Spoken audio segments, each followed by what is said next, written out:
आज हम एल्गी के बारे में बात करते हैं। एल्गी मीन्स होता है शैवाल। एल्गी को हम हिंदी में शैवाल कहते हैं। तो बेटा आप देखते होंगे तालाबों में, नदियों में ग्रीन कलर की एक काई लाइक संरचना आपको दिखाई देती होगी, जो हम कभी टच नहीं करते हैं। हमको ये नहीं पता होता कि बेटा ये एल्गी है। जब हम एल्गी के बारे में पढ़ते हैं तभी हमको मालूम होता है कि यह एल्गी है। तो तालाबों में जो आपको काई लाइक संरचना दिखाई देती है वही क्या है? वही शैवाल है, एल्गी है। तो इसके बारे में हम इसके कैरेक्टर्स को देखेंगे कि इसका मेन फीचर क्या है। एल्गी क्लोरोफिलस, यानी कि हम कहेंगे कि एल्गी जो होते हैं, शैवाल जो होते हैं, वो कैसे होते हैं? क्लोरोफिलस होते हैं। अर्थात अब आप कहेंगे क्लोरोफिलस मीन्स क्या होता है?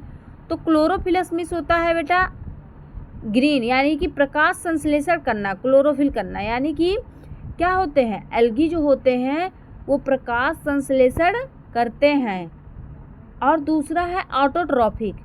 ऑटोट्रॉफिक मतलब होता है, क्या होता है कि वो स्वपोषी होते हैं। कैसे होते हैं? स्वपोषी होते हैं। एल्गी जो होते हैं वो स्वपोषी होते हैं, अपना भोजन फोटोसिंथेसिस के क्रिया द्वारा बनाते हैं, तो हम इन्हें ऑटोट्रॉफिक कहते हैं। तीसरा है mostly aquatic in nature. Mostly यानी कि अधिकतर एल्गी कैसे होते हैं? जलीय होते हैं। कैसे होते हैं? जलीय, वो जल में ही पाए जाते हैं। यानी कि आप देखते हैं तालाबों में, नदियों में जो ग्रीन कलर की संरचना आपको दिखाई देती है वही एल्गी होते हैं। तो मोस्टली कैसे होते हैं? वो एक्वाटिक होते हैं। हम कहेंगे मोस्टली एक्वाटिक होते हैं, यानी कि कैसे होते हैं? जलीय होते हैं। अब अगला हम देखते हैं कि mostly cell wall made up of cellulose. इनके जो एल्गी जो होते हैं बेटा, उनके सेल वॉल जो होते हैं वो अधिकतर किसके बने होते हैं? सेलुलोज के बने होते हैं। अब यहीं आप बात करेंगे कि मैम अगर आप कहती हैं कि एल्गी के सेल वॉल जो होते हैं वो सेलुलोज के बने हुए होते हैं, तो बैक्टीरिया के सेल वॉल किसके बने हुए होते हैं? बेटा बैक्टीरिया जो होती है उसके सेल वॉल जो होते हैं वो पेप्टाइडोग्लाइकैन के बने होते हैं। बैक्टीरिया के सेल वॉल किसके बने होते हैं? पेप्टाइडोग्लाइकॉन के बने होते हैं। और यहाँ हम बात कर रहे हैं एल्गी की, जिसके सेल वॉल किसके बने होते हैं? सेलुलोज के बने हुए होते हैं। Mostly reserve food in starch, यानी कि इनका जो रिजर्व फूड है वह क्या है? स्टार्च है। इनका भोजन जो है स्टार्च है। यूनिसेलुलर एंड मल्टीसेलुलर, कुछ एल्गी होते हैं जो यूनिसेलुलर होते हैं और कुछ एल्गी ऐसे होते हैं जो क्या होते हैं? मल्टी सेलुलर होते हैं।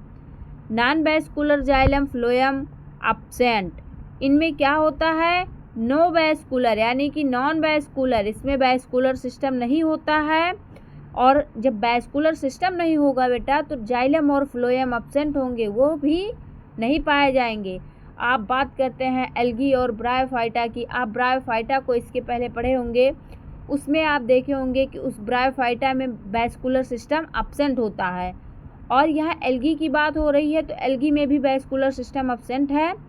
और किसमें? आप इसके बाद टेरिडोफाइटा के बारे में, लाइकेन में भी नहीं होता है। आप टेरिडोफाइटा के बारे में पढ़ेंगे तो टेरिडोफाइटा में आप एक ऐसा कैरेक्टर्स पाएंगे जो सबसे डिफरेंट होगा।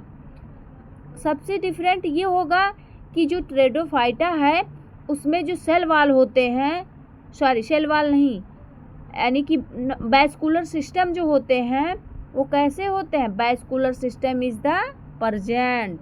अर्थात हम कहेंगे xylem phloem are most present, यानी कि यहाँ पे नॉन वैस्कुलर, नॉन मीन्स होता है कि नहीं पाए जाते हैं क्या? Vascular system. वैस्कुलर सिस्टम के अंदर क्या आते हैं? जाइलम और फ्लोएम आते हैं। तो यहाँ पे जाइलम और फ्लोएम एब्सेंट है पूर्ण रूप से। और यहीं से हम बात करते हैं कि टेरिडोफाइटा में, तो टेरिडोफाइटा में क्या होते हैं? जाइलम और फ्लोएम प्रेजेंट होते हैं।